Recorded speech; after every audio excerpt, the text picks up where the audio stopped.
behalf of Lawrence, formally requesting through Mark's office the city's options on this matter.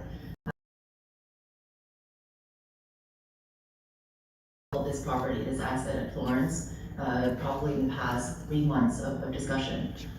We entered into a purchase agreement with this potential buyer about 2 months ago, and have been working with Troy Klecker and with Mark on the matter since. So I'm here to answer any questions that the council has in regards to our ownership, to our knowledge of what the next buyer may be doing, and any questions pertaining to the city's desire to take part, I guess, in this transaction.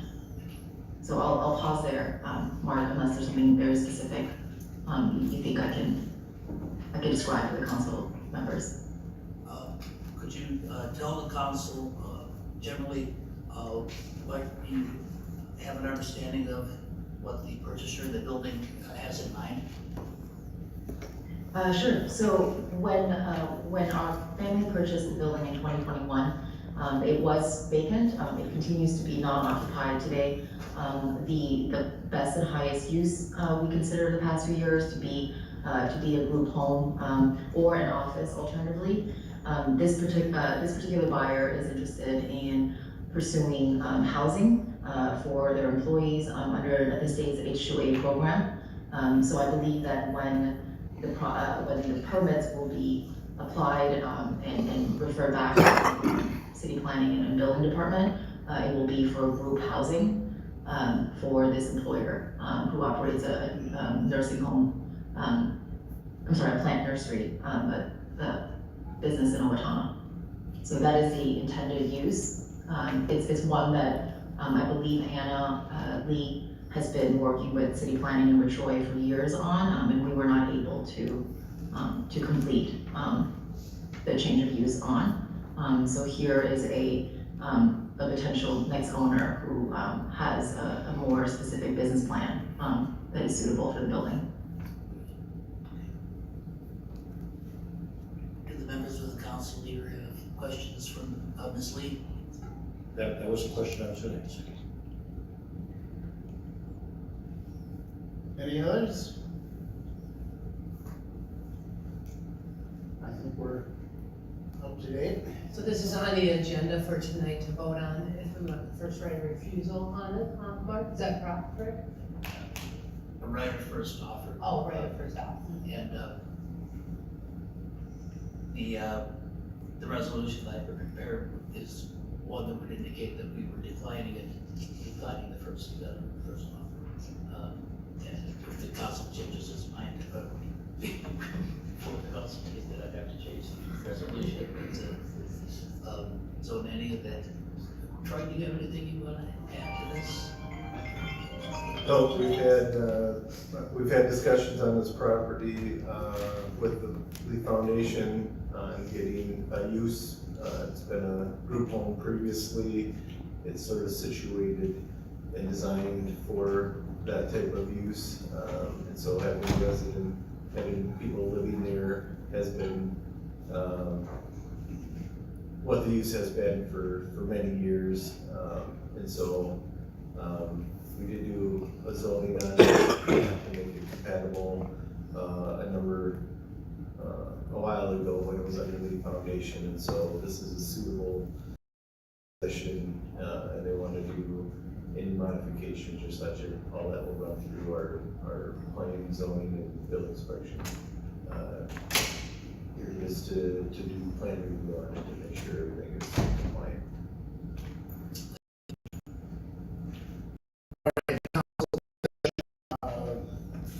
I guess my question is anybody in favor of wanting to buy it?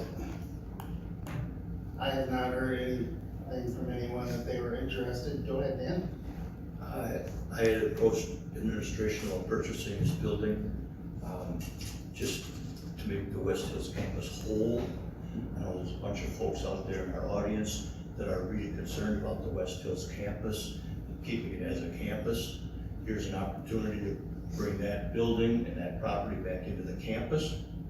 It would cost about 4 levy points. I'm surprised no one that's fighting for this West Hills site in that location, that they're all up in the arms about it, are not more interested in bringing that back into the fold of the West Hills campus.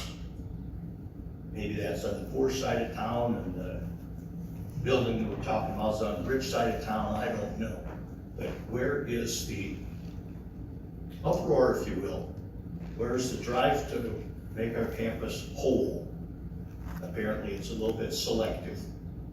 Administration asked if I had any particular idea in mind for the building, and I said no. And she said, well, why then would we want to spend 4 levy points, $800,000 on another old building when we have all kinds of old buildings? I just wanted to see if there's any movement out there to bring the campus, to make it whole again. Don, anything from you, Don? And when we get severe weather, that thing is not gonna be effective whatsoever. That is, got like 12-inch walls. But I had hoped possibly that could have been the location for the PD, but we would have had to take the carpenter shop down. There's not enough acreage there. All right, thank you, Dave. Do we need to have any further discussion, or is that the end of that for now?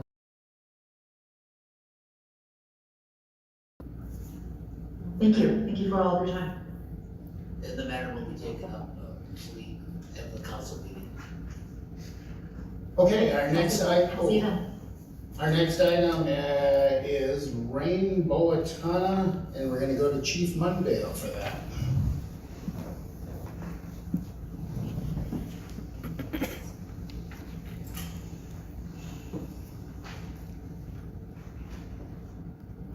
Council Vice President Lawson, thank you very much over there.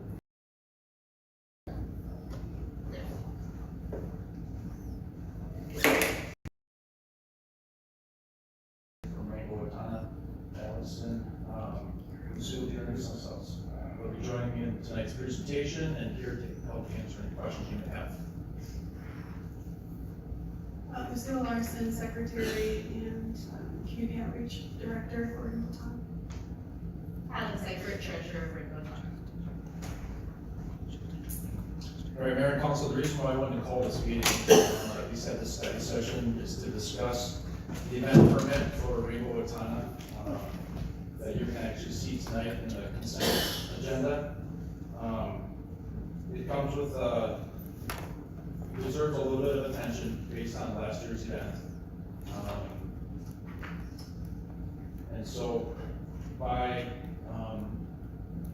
approving this agenda, I want you to understand and support what the designated area of this permit will entail.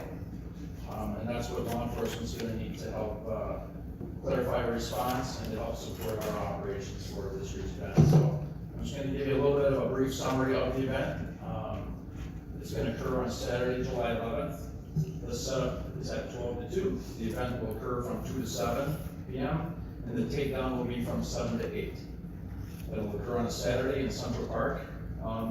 Within the event permit, the applicants here have requested some spaces within the right-of-way, which is going to be used for food trucks. Parking of food trucks. So we can certainly look at the map here that we have ahead of us. It's going to include Park Square, Broadway, partial West Park Square, but nothing on Main Street. The map is facing, the top of the map is north. There's a reference point of the fire department is in the southwest corner, the bottom left corner of this map.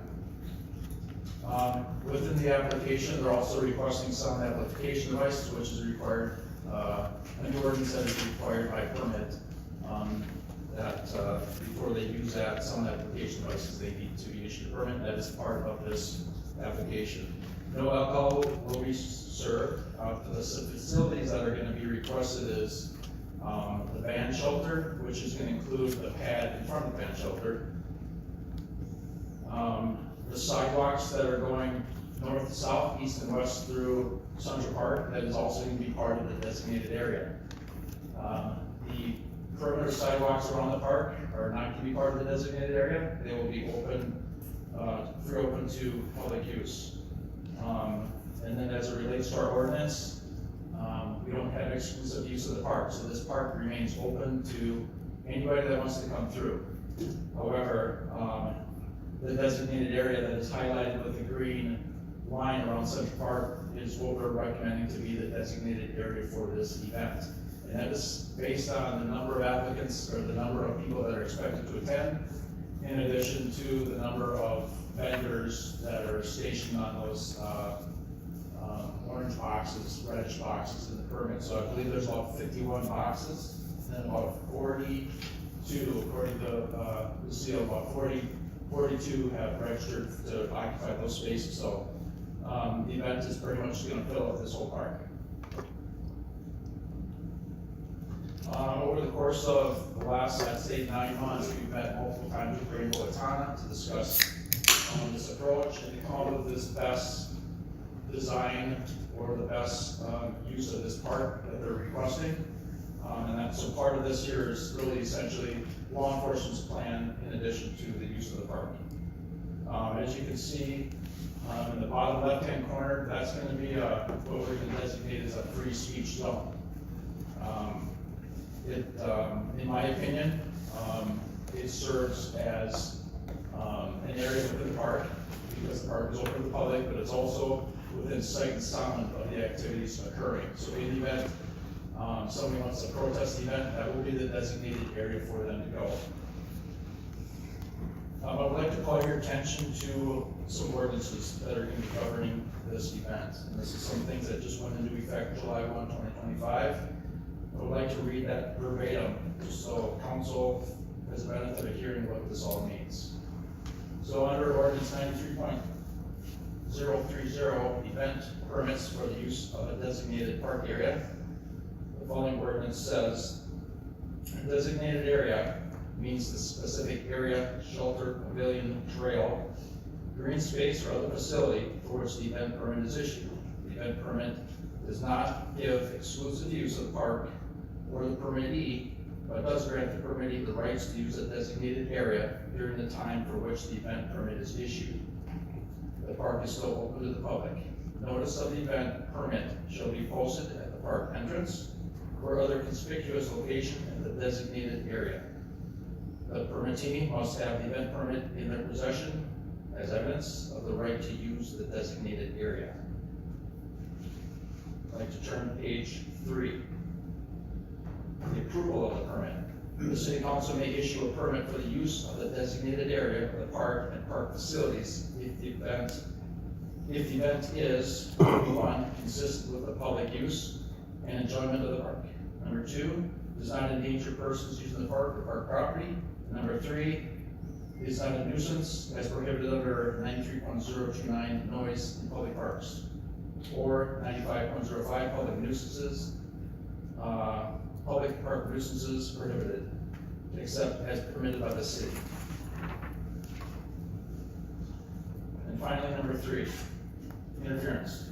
If a person or persons other than participants are in the designated area upon the permittee's arrival, or who interferes with the permittee use of the designated area, the permittee shall show such person or persons the event permit and politely request that they leave the designated area. If any problems arise out of the permittee's use of the designated area, the permittee shall contact the Owatonna Police Department. No person shall in any manner disturb, interrupt, disrupt, or interfere with any permitted event, including causing any loud noise by the use of any sound amplification devices or by other means in violation of city ordinances 93.029 noise in public parks and 95.05 public nuisance noises prohibited. So speaking with the ladies, they are actually going to have their own security on site.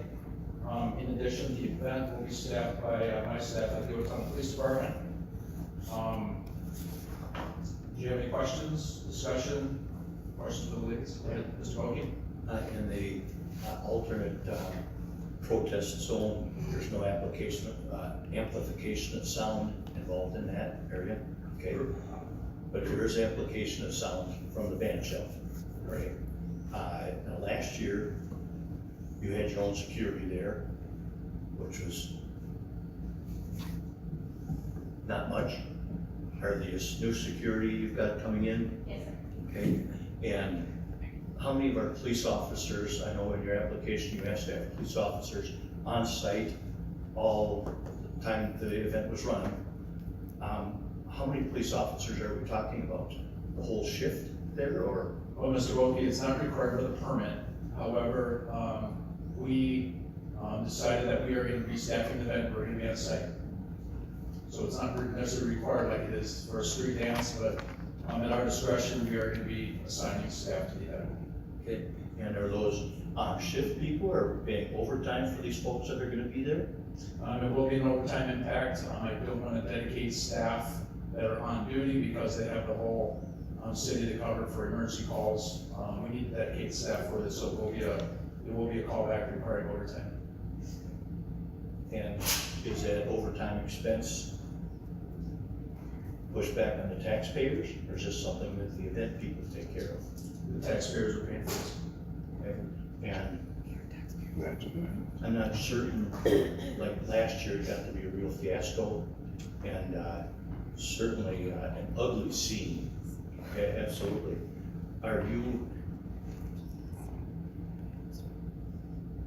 Would you have approved of Gestapo-like tactics last year when those folks were on the sidewalk in front of your bandstand? Officers, security with batons pushing these people, physically pushing these people out of the way. And would you approve of that if these folks that are protesting get like that again, loud, and try and push onto the sidewalk? Is your security prepared to handle that? Or is that something that they will look at Owatonna police officers to get in their face and give them heave-ho? I just don't want Owatonna to get in the middle. I want everyone to be safe, everyone to protest, everyone to enjoy the afternoon that's planned, and rightly so. I hope it's a terrific day for it. But I don't want to see Owatonna get in the middle of some civil rights lawsuit, either from one side saying we're not protecting people, or from the other side saying you're not allowing us to counter protest. And that gives me a little bit of pause.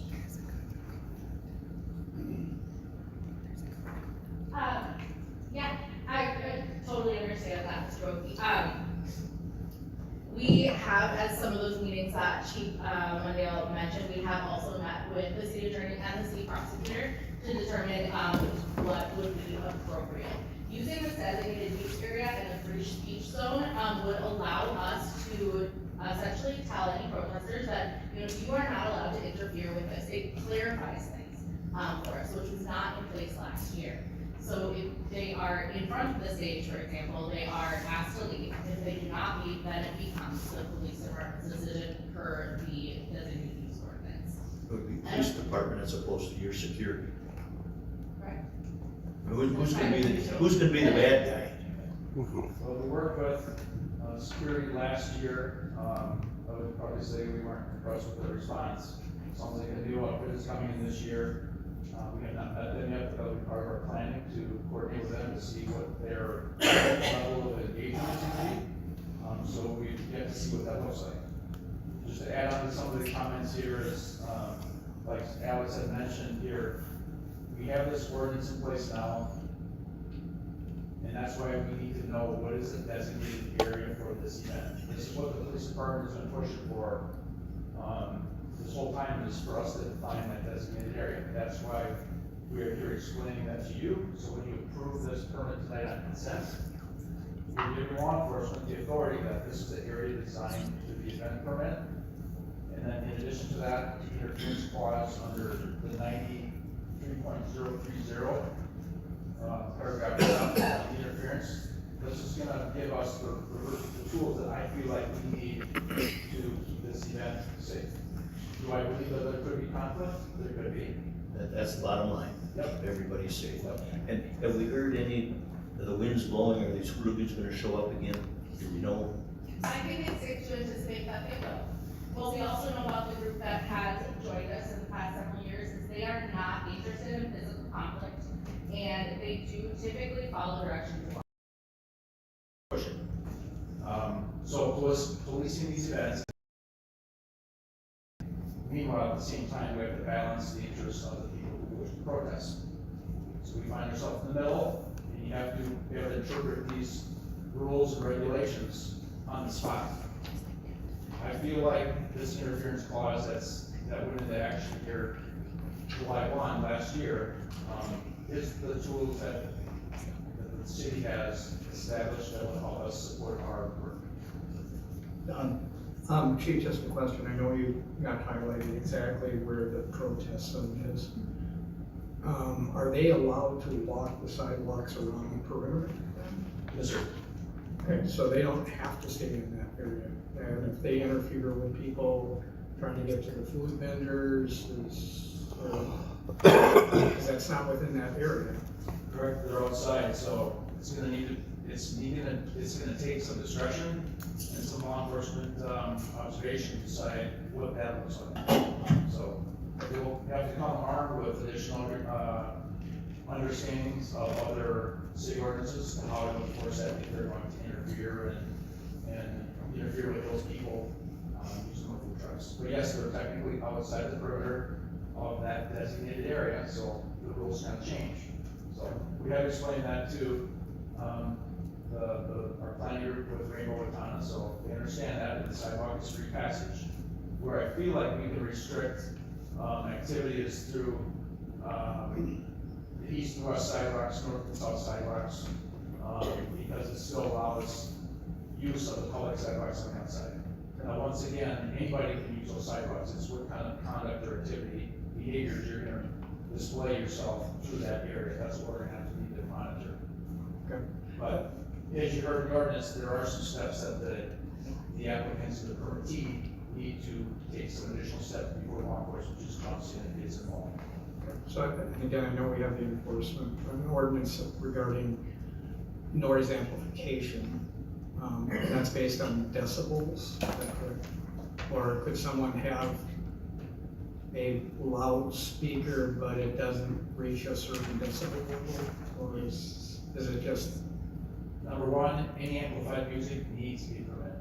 Okay. So the question that you asked earlier was about, yes, the event has a permit for the amplified sound. The city, in my understanding, there has been no other request for a permit in that protected, free speech area. So if the city receives a request, we have to consider that or look at that, what the request is. But at this point in time, there has been no other event permits or exceptions to that. Okay. I was just wondering if they're going around the perimeter with boom boxes and stuff that, is that acceptable? Not acceptable. Not, I know you guys would not, but I'm just worried that based on what we're hearing about the other group, they have looked at tactics that, as you said, push the limits. So I just want to make sure when we're going through the process, we have all our ducks in a row. And I'm sure Captain will be all over this. They have multiple printed copies of the notice ordinance. Okay, thank you. I just want to make sure you're protected, we're protected, and we don't get into, as Dan said, somebody going, hey, you're interfering with my civil liberties. So, thank you. Any other questions? Chief, if an officer gets hurt and is on disability, who covers that expense? Well, if they're acting in the capacity of a police officer, they're not negligent in their duties, they'll be covered by the city. Because we are authorizing them to be working this event. That would be, they'll fall under the city's insurance. And for the group, are they carrying some type of liability insurance? I don't know if that's part of the permit, I have it here.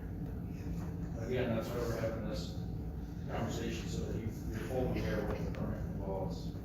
I have the permit here.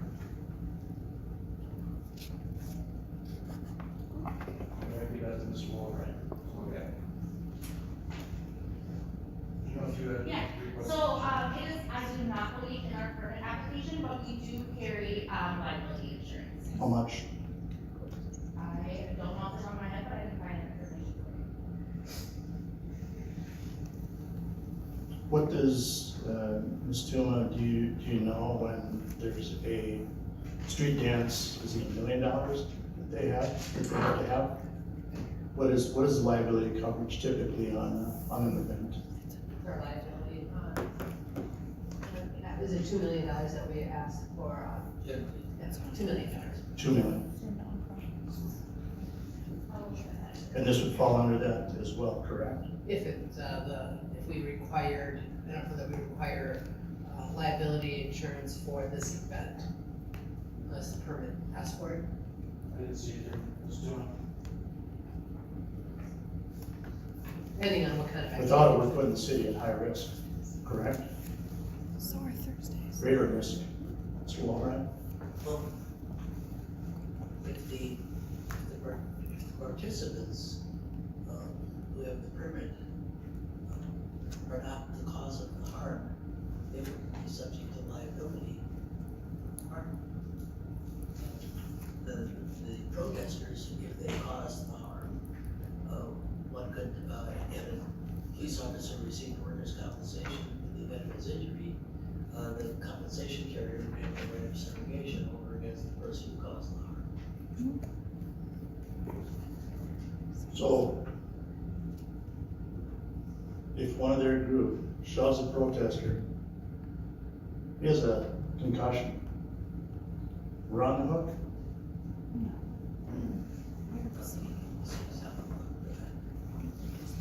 The city would have to, the city would have to be shown to be negligent in some fashion, that the harm that was incurred by the innocent person who was attending the event. I don't see that. There are also exceptions, where the cities in this situation, likely would have no liability whatsoever. Okay. It's the same, I forget exactly, what it's called, but there's an immunity that cities have in connection with injuries, in park areas. So that, for example, if somebody's hiking through the woods, they break their leg, the city would not be subject to liability. Okay, thank you. As Randy, you were asking about the overtime impact on the city or the police department, so I think the other thing to consider here is, the police department covers Harry Mayer Marching Band, Relay for Life, Downtown Thursdays, parades, and those organizations or public events are not charged or assessed services, that the police department provides. So, when the events are open to the public, they're not ticketed events, and it's not for a private business or a for-profit. That's typically been the standard, kind of the test. Events that are, that close the street, where there's a street dance in town and it's ticketed admission. We're gonna have one this summer at Just One More Bar. They pay for law enforcement services for that event. So we try to use that as kind of the gauge on who gets assessed fees for our services, who doesn't. So. Okay. Yeah. Just one comment, it's kind of a sad, statement of affairs in our society. When one just wants to separate, we have to go through all of this stuff. Yeah, what's it coming to? Thank you. Doug? I just wanna thank you guys for working together and getting this worked out. If I remember correctly, last year we had officers tied up at other scenes around town and response was slow, so I'm glad to hear that we'll have somebody there calming people down, hopefully. So, We hope we're safe today. Any other questions? All right, thank you. Thank you. Thank you. Thank you for being here.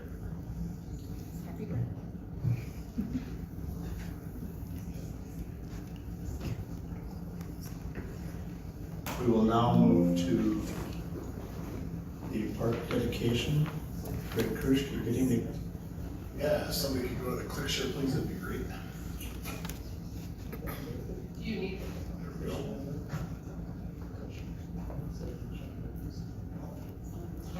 All right, good evening, Mayor, council members. We are back this evening to talk some more on our zoning and subdivision ordinance updates. Specifically this evening, we are gonna talk about parkland dedication. We've had two previous discussions on parkland dedication and what that means and what it looks like. Per direction of the council, we've been working with our consultant and essentially have two different tracks that we can go down looking at all of this. So I know we've thrown a lot of information at you in the last, we'll say since Friday, and I know it's kept coming. I apologize for some of that, but wanted to get as much information in front of you as we can and just needed some more time to develop some of that. So with you this evening, we'll talk a little bit through this presentation. Background information, you know, parkland dedication is authorized by state statute 462.358. As we've talked about, all parkland must provide an essential nexus to the location and the funds that it's being used. We've talked a lot that funds cannot be used for maintenance. They must be for new construction or for acquisition of parkland. Some of the key findings that you'll see in the background report that's in here, you know, per the city's capital improvement plan, we've got about $42 million over the next 10 years in capital projects within our parks areas. And then also, currently we provide a level of service at 21.6 acres for every 1,000 residents in the city. The NRPA standard is around 11.2 acres for that 1,000 residents, and that's how they measure this level of service. One of the things with parkland dedication as you go forward, generally you cannot reduce your level of service with a parkland dedication. So as you'll see at the end of the background report, basically using the numbers on our 2050 comprehensive plan, with our population, estimated population growth by 2050, that means we need approximately 200 acres of new parkland, and I'm rounding off with those numbers that are provided in the packet, but basically 200 acres of parkland by 2050, and additional land to keep up that service, assuming population growth and everything moving forward there. So. With that, the presentation tonight, as we go through, I've basically taken the stuff in your reports and your packets and put it into a option 1, option 2 in this presentation as we go forward. Generally speaking, option 1 is a little bit higher level. Option 2 is a little bit lower level. And then just as the third option that we've talked about, the council does have the option to not do any parkland dedication and just move forward with how we've currently been operating as well. So the first item, determination of land or cash in lieu of for parkland dedication. Well, with all of these options, the city council is ultimately responsible for how you are going to choose your parkland dedication method. Let's decide whether you decide on we're going to take acreage, we're going to take cash in lieu of that acreage, or some sort of a combination of both. These are based on the comprehensive plan and the Parks and Trail Master Plan as we go forward. And then also, as always, it would be based on a formal recommendation from the Planning Commission as well as the Park and Rec Board, in this case, on what we should take barring a specific project. I think some are easier than others to decide.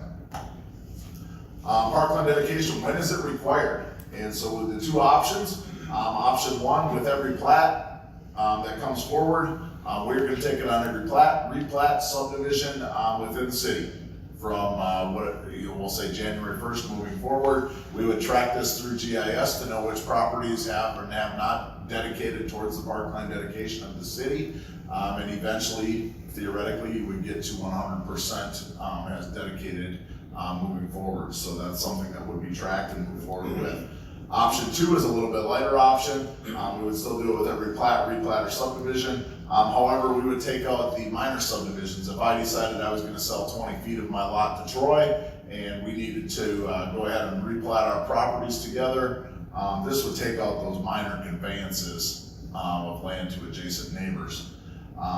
You know, and it'd only be taken once on every piece of land moving forward. So we would track through that. So I guess what I'll ask the council is how you wanna move forward with this. We could kinda hit each one of these categories. We could go through them all fast and then come back through them and kinda choose which one. How would you like to do this as we move forward? I've got about probably 20 of these slides. Go through them all and then come back through. Okay.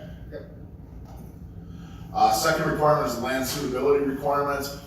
Required reasonably suited land as advised at the city council, location convenient to the people to be served, and size, shape, topography, geology, hydrology, tree cover, and access and location. The only difference between this is option one includes that it needs to be identified within the comprehensive plan. Next section is percentage of land dedication required for a residential development. Option one is 12%, 9%, 6% based on the net units per acre. When we define net, we would take out the public right-of-way as a portion of that. Option two is 7% of the gross area of that subdivision. So if we take that entire tract, whether it's roads, wetlands, whatever, we're taking 7% of the entire tract of land. Commercial is 5% of gross, and option two is just 4% of the gross area. And this is for land dedication. And then industrial is 4% of the gross area, or option two is 2% of the gross area and meant for trails only. And that dedication is really what our plan shows, a trail network through the industrial park. And then we are also creating mixed use districts within the new zoning code. Option one basically says if the uses happen to be mixed, if it's residential and the majority of that 51% or more is residential, we use the residential rate. If it's commercial, we use that rate. Option two allows for some math in there proportional to the development. Greg, can you go back a slide? So I've got a question on option two there. In regards to, that is industrial park, and 2% for trails only.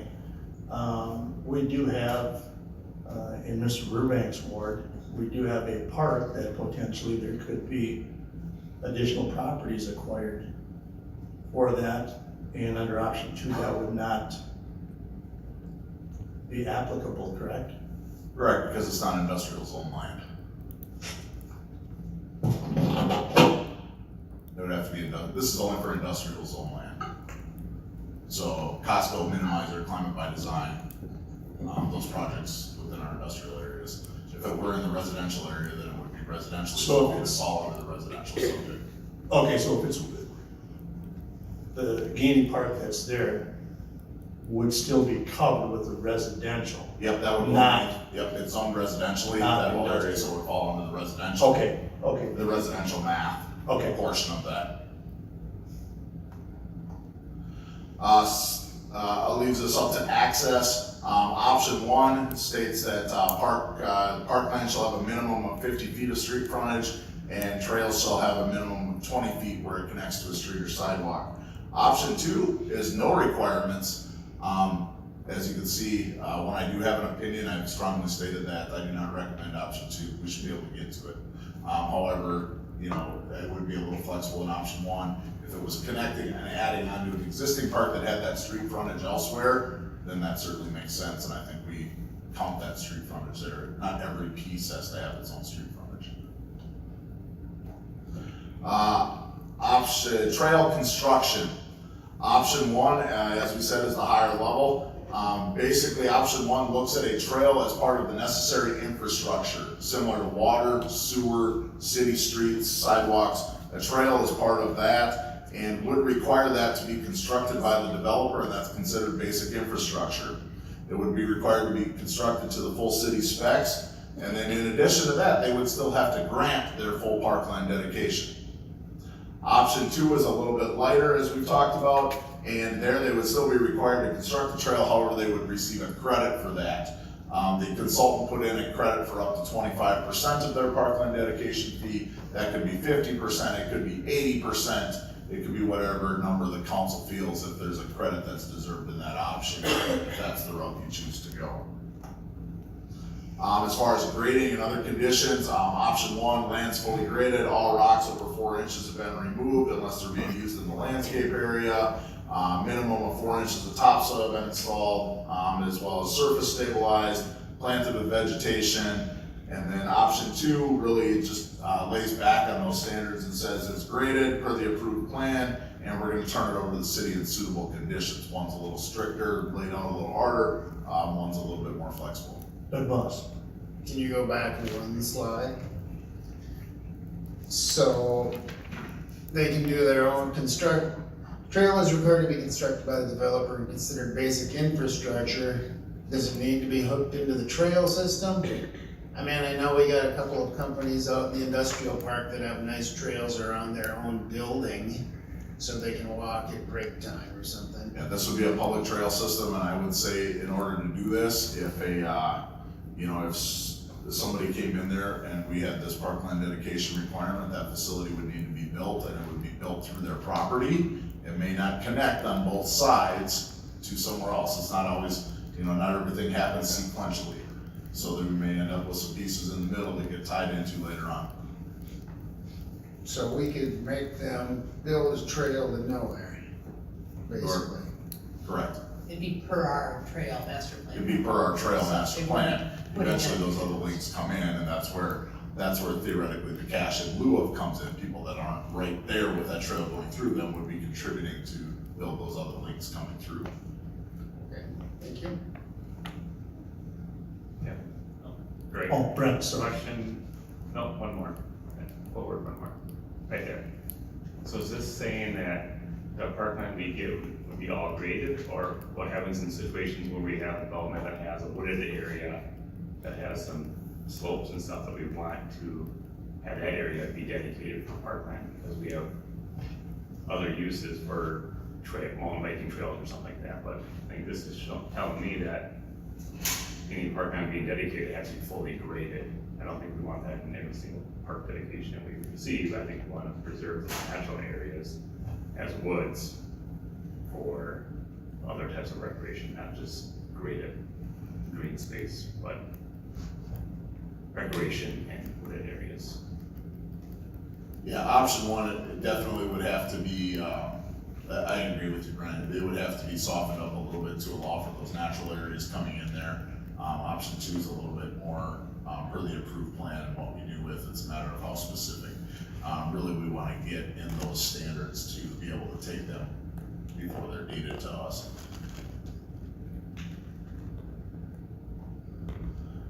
Second one is timing of performance. So if they are going to be deeding us land, option 1, the city deeds, they deed the lot before the city signs the Mylar for the final plat to go for recording. We have that deed in hand, or it works through a closing agency as that's moving forward and happens with the closing. Option 2, the land is deeded to the city prior to the issuance of building permits. As you can see, I put my bolded opinion on there again, that we should highly recommend option 1.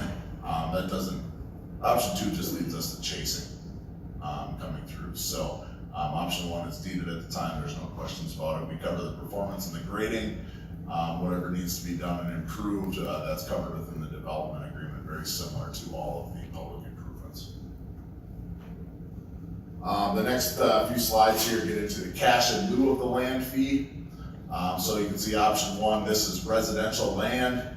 I apologize, I got a duplicate slide here, but option of the land, 16% based on your, if it's 0 to 6 dwelling units per net acre. And then you can see that sliding scale there. For reference, in figuring this out, Westlake Meadows is 15 units per acre. As we go through this, like Air Apartments, and that would be over 15 dwelling units. As we go, Mineral Springs Estates is about 3.5, I believe, just for reference. We've come up with this value based on the sale price of land.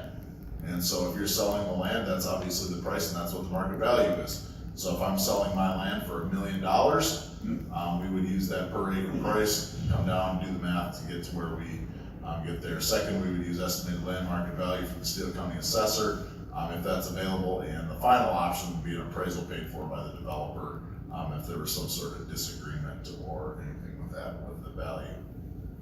Yes, sir. You just mentioned Westlake, Westlake were this in place when they built, they would have had to pay us some money probably, right? Do you have an idea of what that would have been? And as my concern with this has been all from the start, would that have been any disincentive at all for them to not build there? I'm not going to duck your question, but I'm going to delay your question about 5 more slides. Okay. All right, thank you. So, and then option 2 is a little bit lighter. It just per unit cost, you can see the math there with what it is. Single family house would be $1,000 per unit. If it was a duplex, it'd be $500 for each of those units. And then moving forward. So, and then commercial land, 5% of the gross area, or option 2 is $1,000 per acre. The percentages, generally speaking, in option 1 are significantly higher than option 2 and the per acre costs. Industrial, same thing. Cash in lieu would be 2% of the gross area in option 1, or $1,000 per gross acre in option 2 there. And then mixed use, really using the same formula, whichever is greater in option 1, and then proportional development in option 2. Collection of cash fee, very similar to when would we collect this? Option 1, we would collect everything for the full subdivision at the signing of the final plat. So everything included in that full thing, every outlot, so Mineral Springs Estates per se, that had, I think, all the way up to outlot O, you know, they had 20 outlots in there. We would collect that entire 82 acres up front on option 1, right up front. Option 2 would be that we would collect anything that was due at that point in time with the final plat. We would delay all of the outlots until they were platted, final platted in the future for development. And then finally, at the city's discretion, they may come into some sort of a payment plan, working out to that into the future. Some of these get to be fairly hefty. So writing a $50,000 check or a $500,000 check certainly comes in to be that. So it's really a matter of how flexible the council wants to be on when we collect those fees. Next is a waiver of requirements. Option 1, no waivers, no exceptions. Everybody pays. Anytime it comes through the subdivision process. Option 2, upon developer request, the city may waive or reduce requirements for parkland dedication within the B3 or the mixed use downtown districts. That is the north downtown area, basically, let's say from Rose Street, kind of up to North Street, in that middle area that we're designing that mixed use area for. And then this would be based on the project's just a greater benefit to the city as a whole, more than just parks, trails, or open space. So you could, pick certain properties in there or something, allow some flexibility. Downtown, we'll take like the hotel project downtown was a very big project for the city to get when the courtyard came in. This would give the council an option to waive that parkland dedication fee if they wanted to within option 2, or how do we negotiate that going through that process. The final kind of thing to decide is really the allocation and how this works. Option A, then this gets into that essential nexus question. Option A is 100% retention of funds. They stay in that ward. So if Troy plats his property, he's within Ward 4, all of those funds, that $50,000 that he's contributing in parkland dedication has to be spent in Ward 4. And we have a fund for each ward. As development occurs, that sits there. This is the safest option as far as the essential nexus. And any sort of legal challenges upon that, however, it is the most restrictive on the use of funds as far as where they can be spent. Option B is really a pooling mechanism. Everything's citywide. But however, this is also the most exposure to litigation. So we can take, Troy's project in Ward 4 and we can spend it in Ward 2. And we can move that around a little bit. It gives you the most flexibility to spend the funds, however, it's the most exposure to that essential nexus proposal. Option C is called the hybrid model.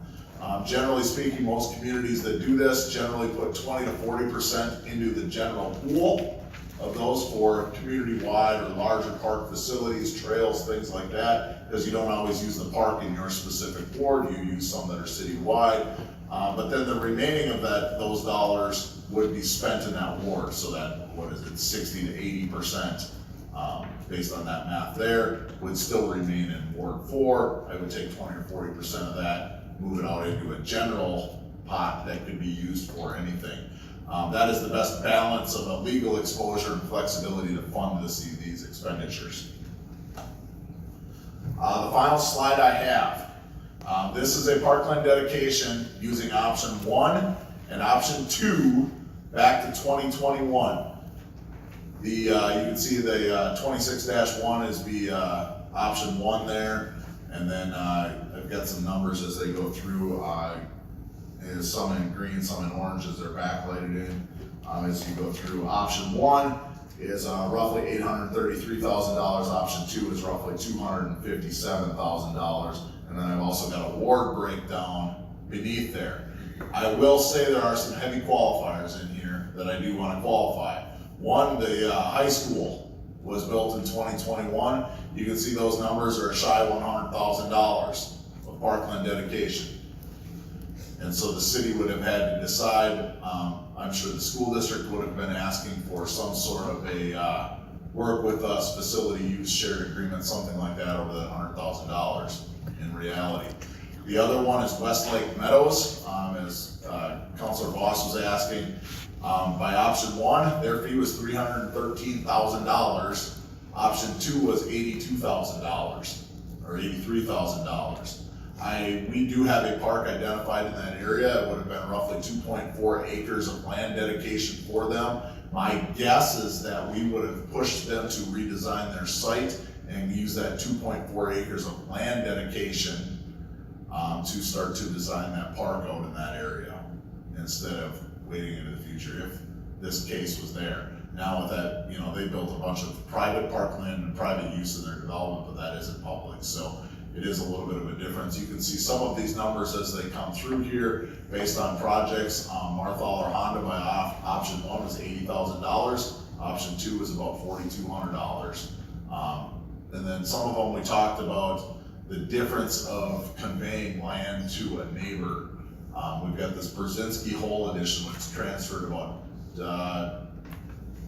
back kind of 0.2 acres to a neighbor. Option 1 would have cost them $18,000. Option 2 would have been $2,000 fee that those two neighbors would have had to figure out how they were covering in that if we do go forward with some of that as well. So trying to put some real numbers to some of this. The reality, I would say this isn't a 100% reality picture because I think this would be skewed. I think those numbers are ultimately high at the end of the day. I do want to qualify that, but I wanted to put real numbers on real projects and timelines so you can see kind of what we were talking about.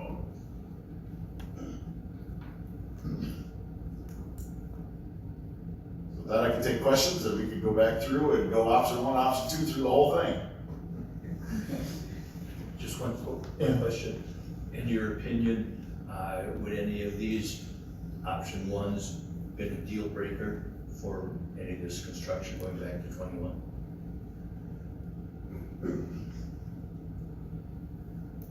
In my opinion, every project is tight.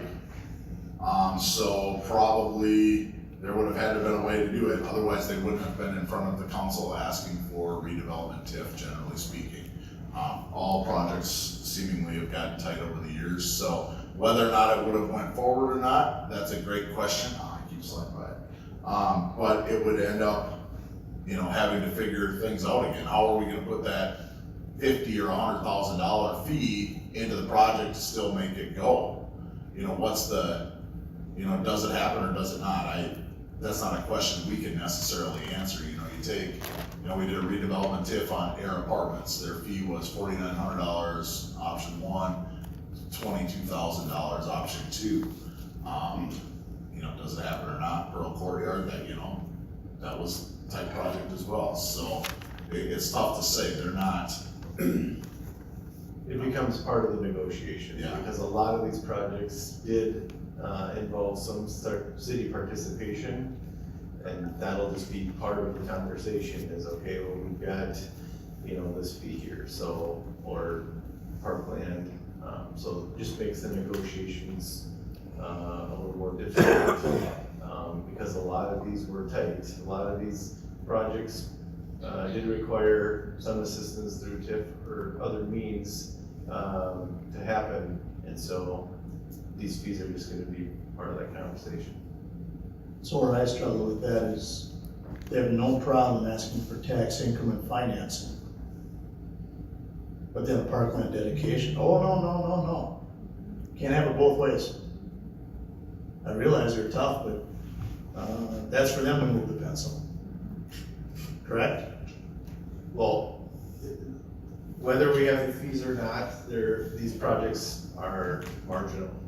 And so if we have these fees, in there, like I said, it's gonna be, I don't think they're gonna disagree with them. They're just gonna say, well, it's gonna be harder to get this deal done, with those fees. And if those are part of the conversation, well, they will become part of the conversation as to, okay, I don't think we'll be looking at waiving them, but how do we get funds for parkland, and still close the gap to make the project happen?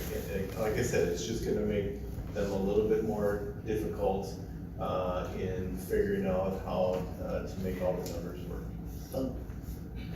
So whenever they do these projects, we gotta take their stormwater, so we're digging ponds, lakes, all kinds of stuff. Can they use their stormwater around it, do a trail around it? Can that be part of it, or is that a whole separate thing?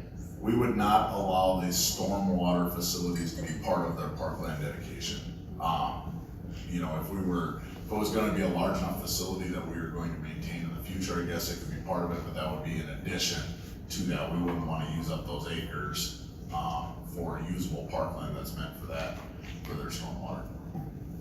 So the issue for me is that obviously, being with EDA and all what I do, I'm in both your offices a lot of the time. You guys do a great job and you have a feel for all these people you're working with. If we set a rigid structure and this is it, I personally would feel much more comfortable having you guys just working with these people, figuring out how to do it. And I don't know, then when you recommend this is a great solution, I know it is. But I hate to set one option and then two people go, we were gonna do 10 houses, but man, we gotta pay $100,000 for that. We're not doing that. And walking away. Is anybody that wants to build a house right now, we should be patting them on the back and thanking them. Well, housing is a high priority and increasing that tax base, so yes, I mean, generally you wanna eliminate as many obstacles, for development to happen. Is this an obstacle or not, or is the obstacle for creating development without parks, or at least funding for parks, and therefore are putting the burden back on the taxpayers, to fund that. So this is a funding mechanism. I would say most cities have this. Certainly most cities of our size have this, some form of a parkland dedication fee. And I think developers expect something as part of that, so which is why we're introducing the idea as part of our ordinances here. Now, to what level that is where we have a lot of leeway in deciding, okay, we can do something, but maybe not a ton, or we could say, hey, we wanna really increase our parks, make it much more attractive, that will draw more people to Owatonna, and that'll help us grow. So there's different ways of looking at this. Go ahead, Doug. Oh, so my other question here is, you got this chart here, is this pretty much inclusive of everything, or is this just these selected things from the last 5 years? This is every plat we have recorded since 2021. Okay, so that's 5 years worth of development. That's great to have all those projects on there. That works out to about $50,000 a year on option 2. Obviously a lot more on option 1, so does 50 grand get us anywhere? I mean, a set of park equipment at Mineral Springs is gonna be 60, 80,000? 57,000. Right, but it's 5 years. I answer that is you don't, I don't know whether you put one playground in for 250,000 of any size. I mean, we did, Lowe's, project for 100,000, that had a lot of staff time put in there, and we were using the container. I think where this becomes really valuable is the park land in those new developments. And so, once the houses are built, it's really hard to get that 4 or 5 acre land. And so, and unless the city's coming with money to buy the land as part of that, this helps create that. And so, yeah, so this is, you know, the land is really critical, because once the houses are in and the development's done, it's designed not with a park or a trail connection. So I will mention, because this has been brought up many, many times in developments over the years, is if it is a requirement, it's an ordinance requirement, it becomes an expense to the project. The way we've sort of functioned up to this point has been, you know, a lot of our parkland has been donated over the years. And, you know, that donation can be used by the developer as a write-off and help them, you know, offset some of the profits that they potentially could make. And so, you know, for not having it, it has has been used as a tool by some developers to help make the project work with the tax donation. If it's a requirement, that option's not available. I will say though, that happened a lot more a while ago. I would say that has not been the case more recently in developments, that has been a donation has been made. If so, it's been undevelopable land. And so, but that's how we've gotten a lot of our parkland along our rivers and creeks, which has provided our trail system, land for our trail system over the years, because it really wasn't developable, but it was valuable land in the fact that we could get trails along the water. So a lot of different things really to consider on this, and but I will go back, and most cities have some form of parkland dedication. So, you brought up, you know, I'm gonna ask the question, we're talking 27 years from now, because this will start in 2027. I will be. How probable is it that in the year 2050, that Morehouse Park is 100% in the floodplain, Darts Park is 100%, the lower 9 at Brooktree is 85% in the floodplain and can't be used as parks? I'm looking at, when you said we're, you know, according to the numbers today, we're gonna need 200 more acres of parkland. But if those parks have to be taken off because they're now in the floodplain, you can't add amenities, you can't put amenities in those. Does that increase that number to 550 acres that we're gonna need? Well, we could put, I mean, we could go down that road all day long on anything. I mean, if, you know, lots of different versions, but in short, good planning puts parks along the waterways. We're going to want parks along the waterways because it's essentially, it's not somebody's house that's flooding. And, you know, that's gonna lead to good planning. That's why we continue to put parks and trails along our waterways. We're gonna continue to do that and push for that, to be able to protect those. Yeah, if we need more acres, you know, it's a level of service number. That said, where we are right now, you've gotta find a way to put a metric on something. That's the number that the NRPA uses. You know, it's per 1,000 acres per 1,000 residents, and so it's a measure that's comparable and that you can measure it. Yeah.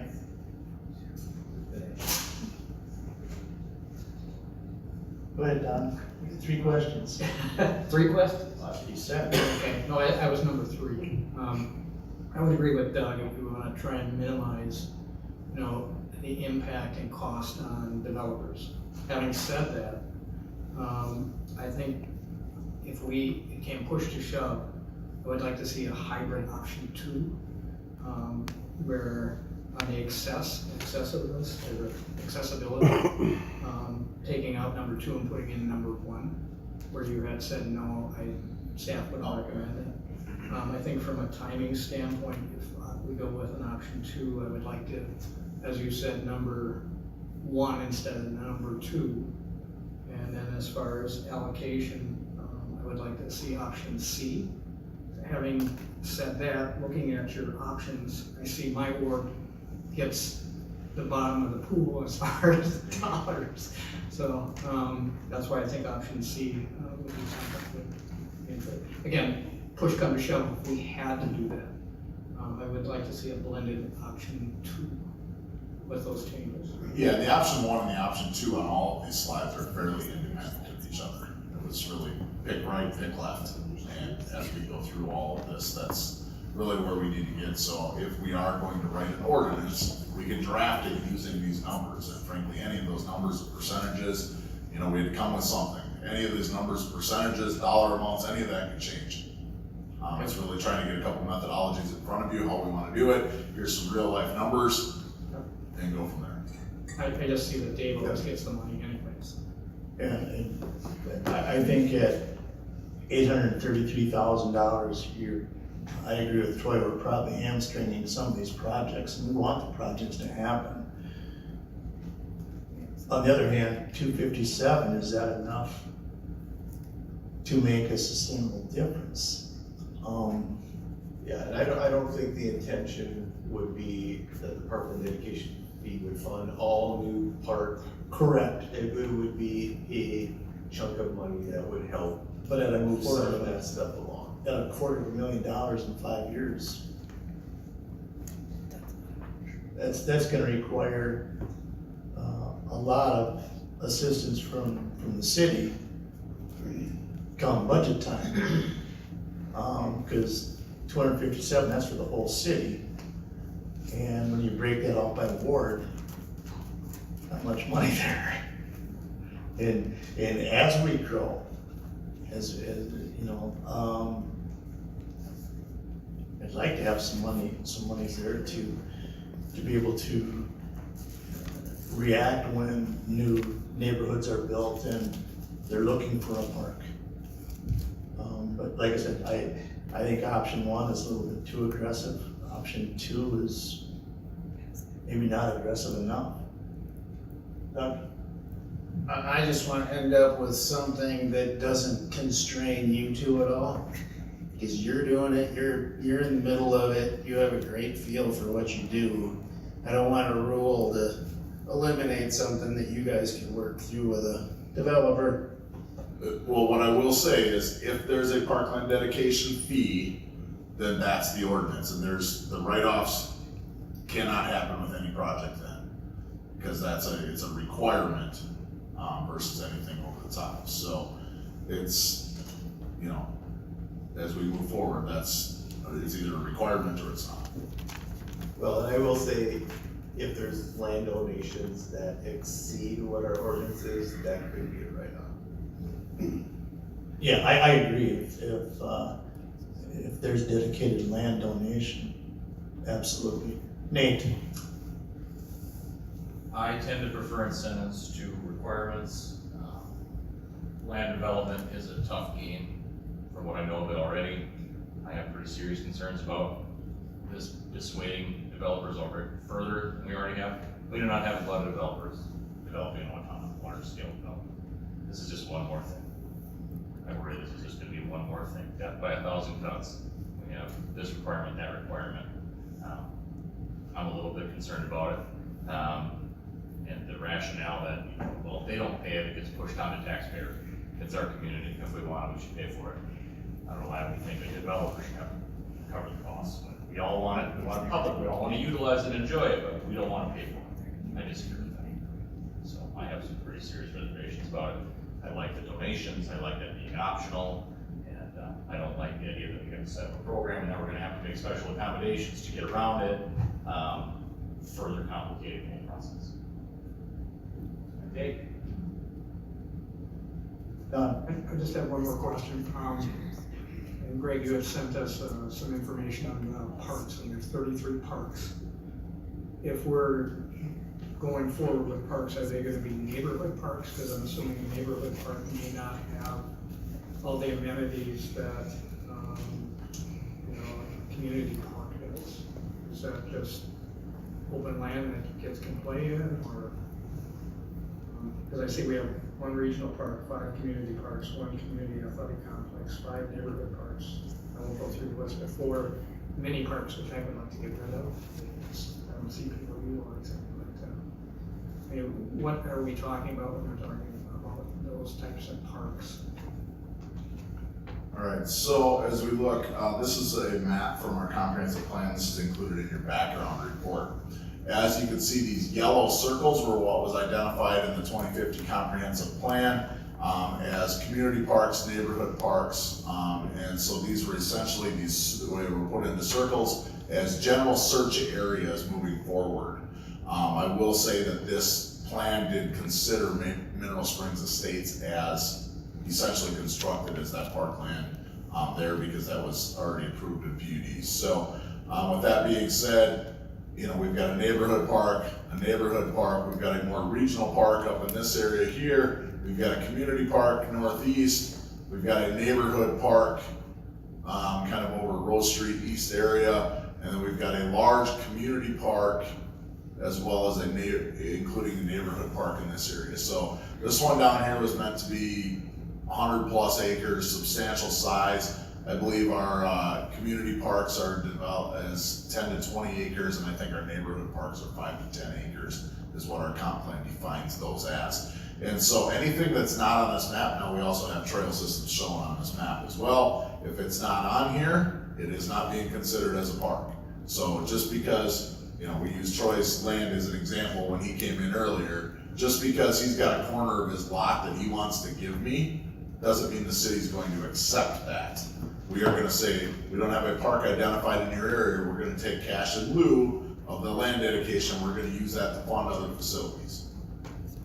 As we have for our master plan. So we're not just taking a little quarter acre over here and quarter acre over there, here's an acre. The goal is, this is the plan, and we follow the plan and build out and implement this plan. Okay, thank you. Greg, on this map, you've got 6 dedicated parks. Of the 6, how many of those properties are currently owned by the city, if any? 0. 0, okay. Yeah, these are all future developments. So as we move into those areas and develop into those areas, frankly, I would say, I don't even know if one of these areas are 100% within the city limits right now. You do have Summers Park in here, which the city owns, right off of 26th Street, correct? Yeah. But to the west of Cedar Avenue, we do not own that. Correct, So there's a and it's not portion even of in that. city limits. Yep. Yep, but we identified and planned for the future, which was the goal of the comp plan when we did that. Okay. Kevin, can I add one thing? Yes. And we referenced the NRPA standards, and I believe that standards for that too is to have a park within a half mile of every home. And you can see up there, we have several gaps. And so this is a critical need of the community to be able to have these parks nearby. And so this would help a lot trying to improve that. So when we're talking the $40 million, is that talking about buying land, or is this general upkeep on the parks we have? The $40 million came from Parks Project identified in the 10-year CIP that the council's been working on, and so I got all the information from MJ. Okay. And so, Kevin, to answer your question, that includes developing Cashman Park and some of the other parks that we've identified. I think some improvements down in Lake Colmeyer and Kaplan's Woods and Morehouse too. So that's the $40 million is that. So it's really a couple of development parks, but really it's on then maintaining and replacing shelters and trails. Okay, thank you.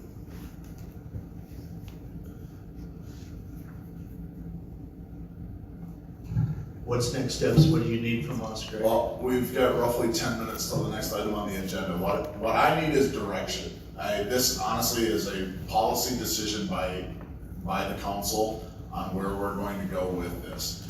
And so, A, are we going to have a parkland dedication ordinance, or B, we're not going to have one?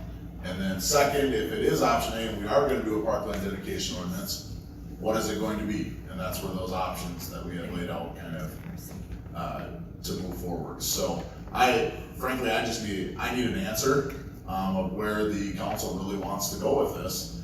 And then we will draft ordinances accordingly, and that will be back in front of you for approval with the zoning and subdivision ordinances. So I appreciate Councilmember Dodson's comments. The challenge I have is the last 5 years, we could have collected 257,000 or 833,000, and we're looking at all of these projects that happened. Did any of them kick in property or dollars for a future park? I don't believe so. So that's my concern. Without, in 5 years' time, all of these projects, and no one stepped up and said, hey, we love your community, we believe in this. You know, we see parks as a need. I would put And I'm not blaming them because, you know, like Troy said, as a developer, they're on very tight numbers. So it's not like they can say, well, here's $5 million for a park. They don't have that option. I would say, although it hasn't been recorded, Mineral Springs Estates did, through the PUD, was dedicating parkland to the city. And so just, full disclosure, we're moving through now, that project hasn't come to fruition yet, but that did identify and zone accordingly through the PUD where that parkland would be within that 82-acre development. So there's an instance where a larger residential subdivision worked with us to not because they were required, but saw the benefits and, of having some parkland within the subdivision that would be beneficial to their subdivision and increase some of the water park area with more parkland. And so the bigger subdivisions, many times we'll see the benefits of having some parkland within the subdivision because it'll increase the value of the houses within that subdivision. And one of two things happens. We either collect some money, or when that neighborhood is all built up, they say, hey, we need a park. And now you need to come up with $4 million out of the budget for a park. And that's, how many levy points? 20 points. That's for one park. And, But if you were really interested in a park, you wouldn't have bought in a development without a park. You got a choice, you can buy there or not. most developments are just platted. So there's nothing there. There's no streets, there's nothing there. Gotta do your homework and see what's coming. But how active are we on the other side in encouraging this and partnering with the developer to say, okay, if you make accommodations for the city to have a park, here's what we're gonna do to help develop the park. We can work together. Yeah. I just don't like it. I think in that case, the developers don't get to see the cracking subdivisions, but they don't, that can't be developed without an ordinance in place. And I think we need to have an ordinance. I think we need some type of hybrid between the options presented. Maybe it says $500,000 instead of $250,000. Sure, it's not a lot of money, but it's something that'll help maintain parks that we have, or Not maintain. new parks. I don't know how you want to go about this, Craig, but as far as. Well, I'm not sure we're all on whether we're gonna do it or not yet. I'm not sensing we're all in unison on whether we're gonna do it or not. So I guess that's the first question, is whether we have a parkland dedication fee or not. Dan? Just a comment, yes, I think we should have a parkland dedication fee. When I came in tonight, I was thinking, start slow and start small.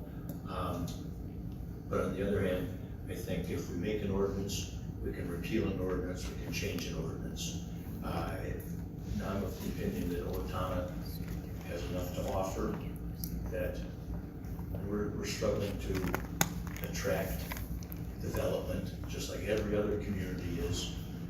But I think we have enough to offer that we could offset that. And I think that now I'm looking more at option one. I'm depending on your horse traders over there. If push comes to shove to work around something to make it work. If it comes back from you guys saying, we can't sell this, we can always repeal it or change it. So I would be in favor of being aggressive with option one. Dave? I try to keep things simple. And it goes back to Jenna's comment on, you get a development, you put the park there first, then the houses will come up around it. If I was building a home and I have little kids yet, and it's gonna be within a few minutes of a park, I'm probably gonna follow through and build it. And I think as far as incentives for builders, I think the city has looked into that a little bit with infrastructure down from the curb, hooking up and not charging that cost as an incentive. So I'm in favor of parks first, housing next.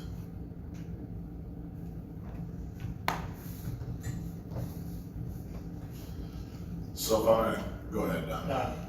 I already said my thoughts on it, and I mean, I would like to see a hybrid myself if we're gonna go forward in that direction.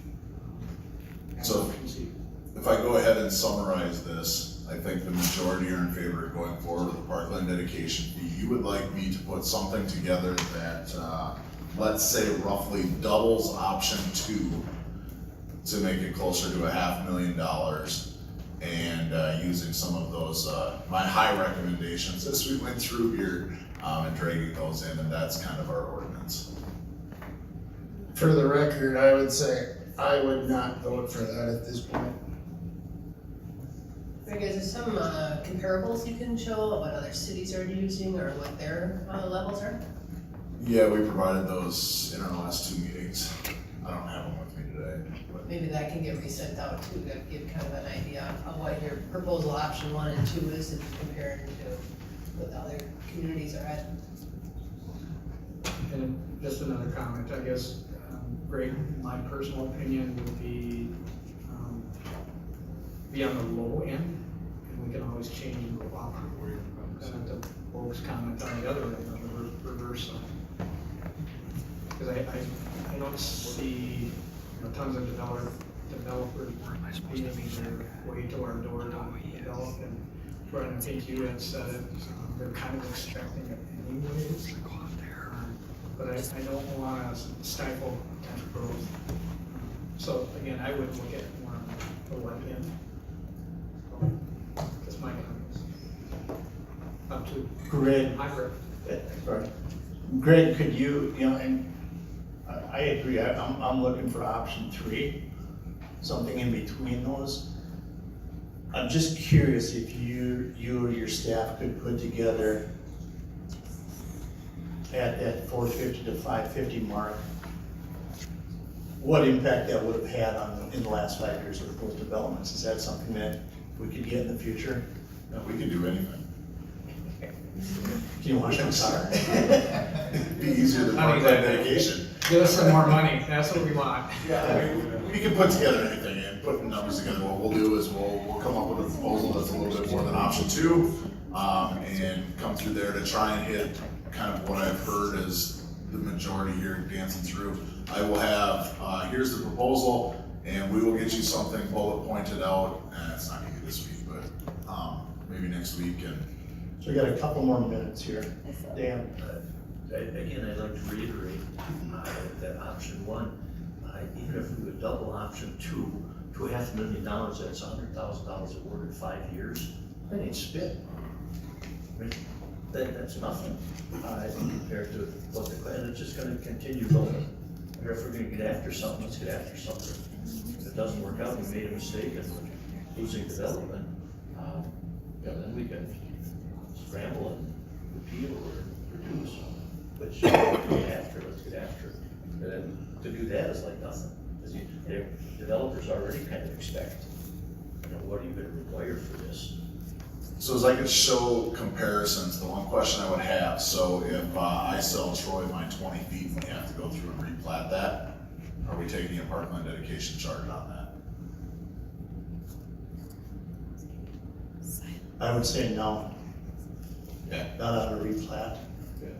Because that's gonna strike some of these numbers out here and then I'll come back to it. It's when it's developed that everything else takes place, correct? Create something new that's developable. Unless it's Troy, then I would say yes. Troy pays. All right, I think I've got direction for where we need to go and what we're gonna draft and come back forward with. We will run something back by you at some point. Okay, thank you. So we're a minute behind, but that's not bad. This was critical. So we're now up to the Children's Cemetery and back to Senior Street. For that. Thank you. I think you have numbers in here. They got your information in the packet, Ann, and then they're bringing it, yeah. They studied it, we gave them a test. So you all know me, but I would like to introduce you to Tim Shea. We kind of call him the cemetery man. He is the sort of volunteer that every nonprofit would love to have. He lives in Twin Cities during the summer, and about 4 years ago, he came to visit the Orphanage Museum on the third level sort of thing, and they went down to the cemetery.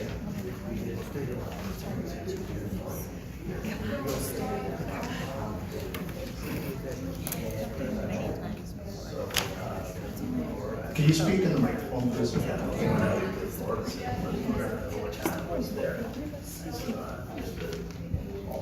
Minnesota, and she grew up on the way here. She said, "We're the orphanage down there." So she said, "Well, there's a cemetery, there's a cottage, let's go." And so we went down to the cemetery. She was so distraught that you couldn't read anything on the entrance. So we're driving back, and I said, "Yeah, it's a shame you can't read those. They should really have somebody clean it up." But who's gonna do it? Well, she didn't. You are. And so, He follows orders. Yeah, I look dumb, but I'm not gonna argue with one that much. So I started cleaning the headstones, and it kind of spiraled. I started getting interested in the children. I went down to the History Museum in St. Paul, and I now have close to 7,000 records on the children. Their death certificates, their report cards, their state agent. So we become an obsession, and what bothers me mostly is we're sitting on the best kept secret, historic secret in the state of Minnesota. Nobody really knows about it. So I've been working with the History Museum to see if they can publicize it more. They only publicize what they manage, like Split Rock, or Split Rock, Hill House. So I'm trying to get them inbound, push this. What that means is more visitors, more money that comes into the city of Owatonna. I've got a staff all in the public of Owatonna. It's a nice community. It really is. So we should have more visitors here. So that's being a park, we're kind of trying to turn it into a destination. Or more people can come, pay respects to the children. They also learn more about them because he's gathered information. We know the story of the children, why they ended up here, what their illness was, but none of the stories are happy stories, but they're different enough that they reflect maybe the 10,000 kids that were here. There's an example of different families. So people that make it down there, especially if Tim's there, they can't get away, but well, I don't know, we'll see tonight. But this. So what Tim did was, he stimulated interest in doing more down at the children's cemetery.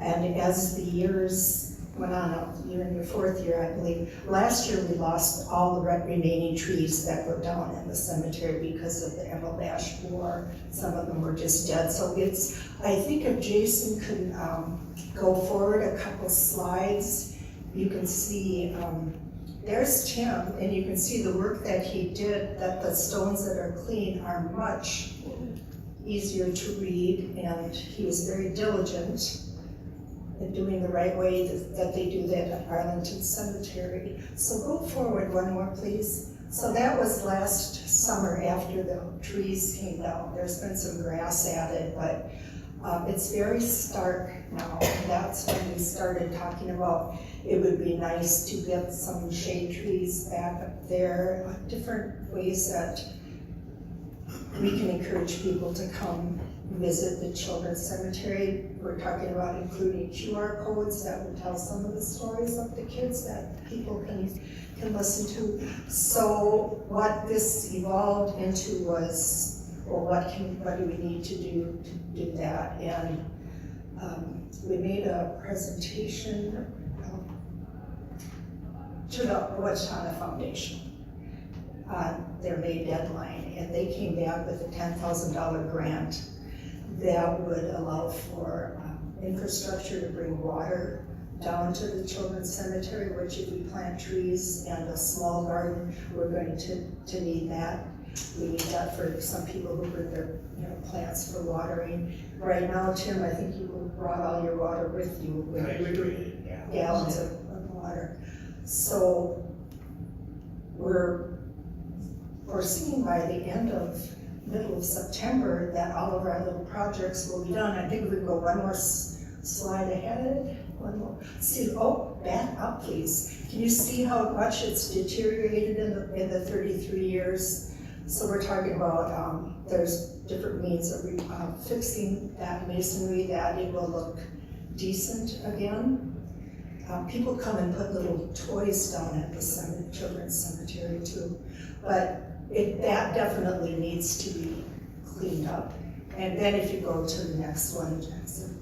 So this is what we would like to do. We want to repair that main cemetery monument, bring water to the cemetery. We have 11 children whose names on the crosses are misspelled. Millie became Willie, and now she'll be going back to be Millie. Tim has been working with Boy Scout Troop today. They straightened 19 gravestones. They're all in nice alignment right now. We want to create a loneliness for a new garden because I know that can be hard to keep track of. And disease-resistant trees that grow quickly. And then update information on the children, and then update the signage that will help the visitors, so that QR codes are a big part of it. So if you go to the last slide, last April, the West Hills Commission, we presented to them, they recommended that it get advanced to the city council. They approved the plan, so tonight we're requesting that the city council approve our renovation upgrade project at the children's cemetery. And what we probably enjoy most is we're not asking for money. Yes, we have the funding. Isn't that what everybody comes here with, money? Do you have any questions? Yes, Mr. Burbank. Sir, you are a blessing to the city of Owatonna. Well, thank you. For to take that project done. It's become an obsession. I've literally fallen in love with these kids. And every story is horrendous. And they were basically taken out of the trash, to be honest.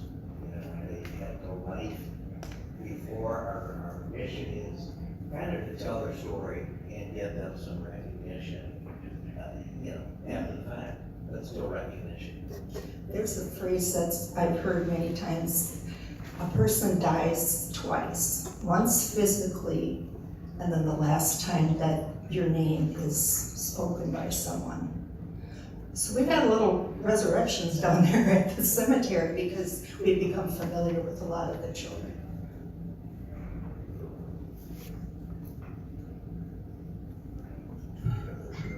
This is No, on we our. can't vote on that, Sarah. This is a study session. Right.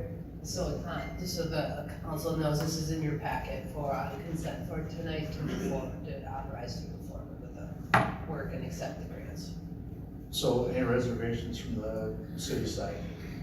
Well, the cemetery is owned by the city, right? And the city works with the History Center a lot on the campus here with the story that's behind this campus. And so Anne has worked a lot on the cemetery with us. And so the only reservations that I would have is that at one point we were kind of like co-mingled with funds and then with the separation. So I think the staff just needs to work on with Anne in the History Center, just on realigning that agreement moving forward and then how funds are being managed on the city cemetery project. But we should certainly appreciate the work that Anne and her team does on the attention that they're using their expertise on the cemetery and their grounds. So with that, are you comfortable moving forward with an agreement in place? Yes. Okay, thank you. Any other questions on this? Thank you. All right, thank you. Come down to the cemetery.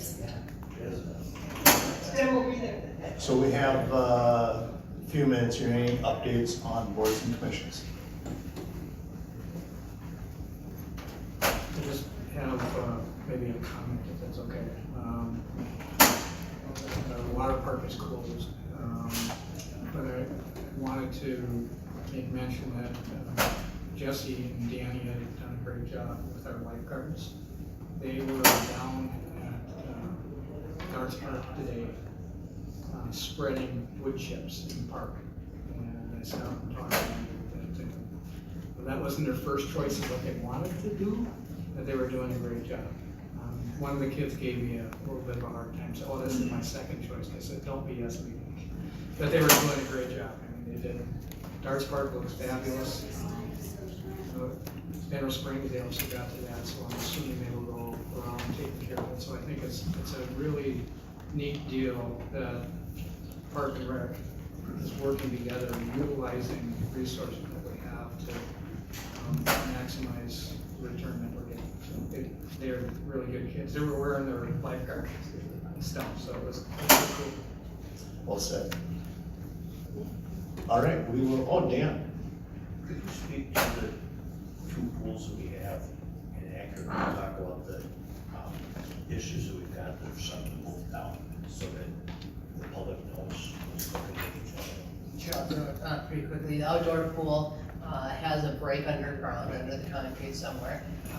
And we had a pressurized test. We thought we had the leak, but there must have been more than one leak. And so they are coming back on June 22nd to repressurize the system to see where the leak is at so we can find the leak to fix it.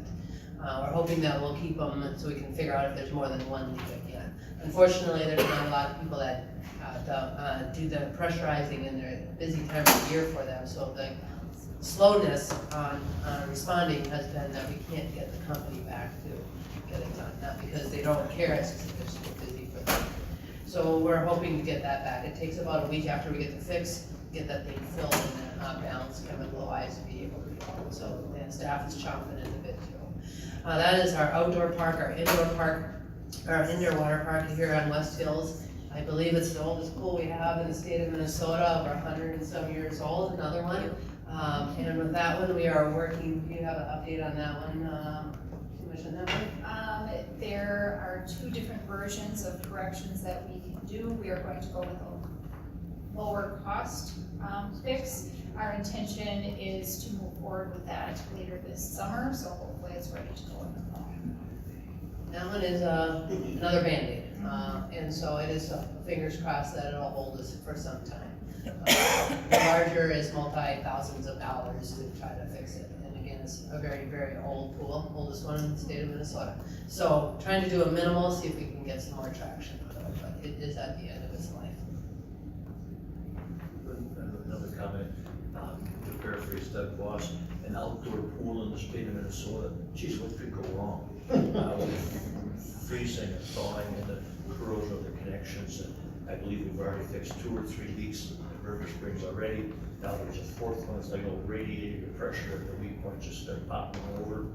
I don't know if the citizens know that that's only open about 77, 78 days a year to begin with.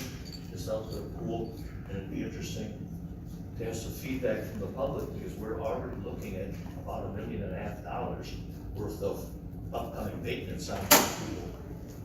It'd be interesting to hear from the public, is that worth levy dollars to put in an outdoor pool for $78 a year?